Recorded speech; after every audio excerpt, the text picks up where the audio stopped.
most gym rats overtrain. And here's the thing, when something starts going wrong, when their strength dips on one day, they just go, oh, I'm going to deload, man. I have to deload for a week. This can't keep going on. I'm too weak.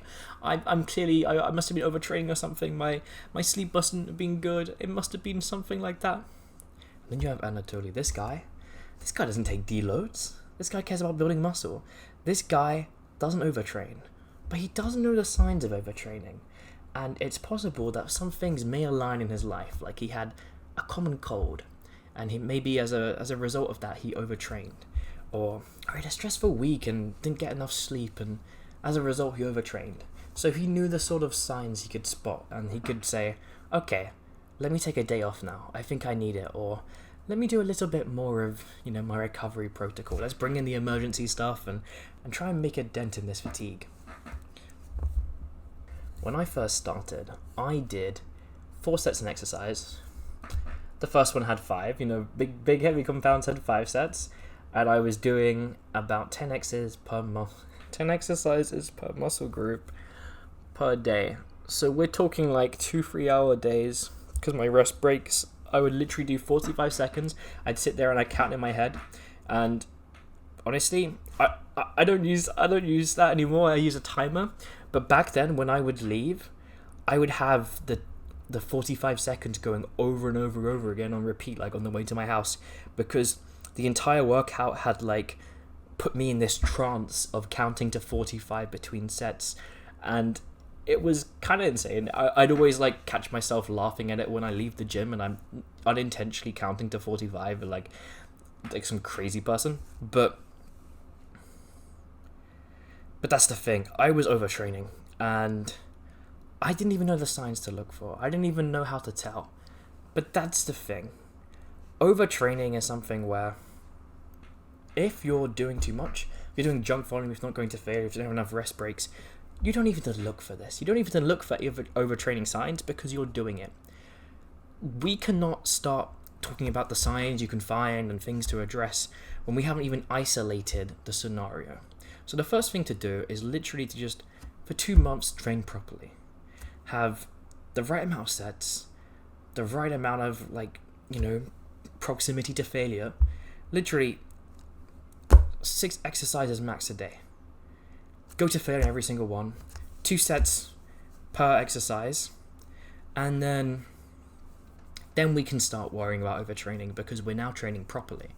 It's like, it's stupid if you were like getting in street fights every single day and then you were like, man, I need to find a way to stop getting bruises, and you're like googling on the internet, how to stop getting bruises. It's like, we have to isolate the problem. We have to get rid of all the street fights, and then we can go, okay, what's actually causing these bruises? And if there's still some bruises remain, okay, we can look into why that is. But when there's such a big negative thing causing an issue, and it's so easy to fix. Like, imagine that's your fix. It's such an easy thing, and it's not like a rubber band. It's not like a Band-Aid solution.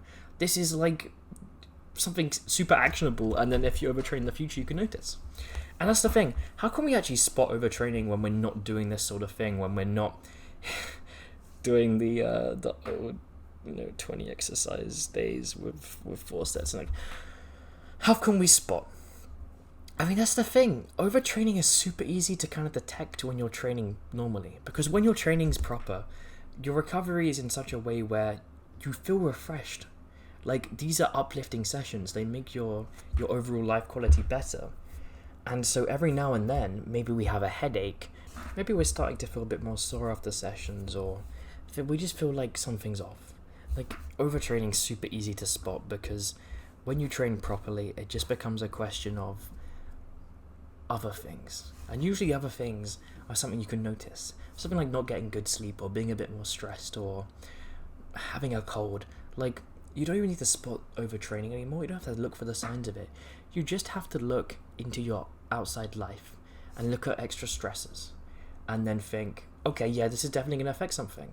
And when you have like a few exercises that feel a bit off, combined with these extra things, you can go, okay, do I want to dial it back? Do I want to have a day off? Like, how do I want to approach this now that I have this additional thing?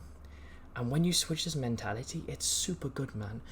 literally, anytime in the future anyone says to you that they're overtraining, or like they can take a deload because their strength like plateaued or something, you're gonna sit there and you're gonna be like, okay, because that's the thing. We know that you don't need to deload unless you're training for strength. A deload is literally working against your goals. Like, all you're trying to do is get in, push your muscles as much as they can go, and then get out. We don't actually care about getting stronger week by week, although it's a good sign that things are going right. But even on those days where we're not 100% fresh, even if we're weak on that session, we don't have to have a deload to get rid of the fatigue. I mean, recovery's supposed to be managed anyway, and the volume's not high enough to really merit something like that. And if anything, we're losing a week. We're losing a week of being able to push ourselves to the limit. And sure, with strength, when you're trying to periodize and be as fresh as possible for something, sure, that matters. But it doesn't for hypertrophy training. It's a completely different thing. Anyone who does periodization with hypertrophy training is doing it completely wrong. Anyone who tells you that, the roid heads, the guys there, they're just trying to find an excuse for that overtraining, find an excuse to have a week off, basically, to recover from all of that. And it's so silly. And I mean, that's the thing. You've seen these guys on their deload week.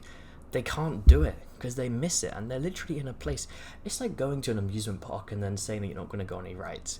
Like, what do? They have like a set where they push themselves, or they still overtrain within that deload week because they just can't help themselves. Like, they're at the playground and they're saying, I'm not going to go on the swings, and then like, what are you obviously going to do? You're going to go on the swings. Just don't fall in with this crowd, man. Come on, we know better here, and we know how to train. We're not going to stop messing around.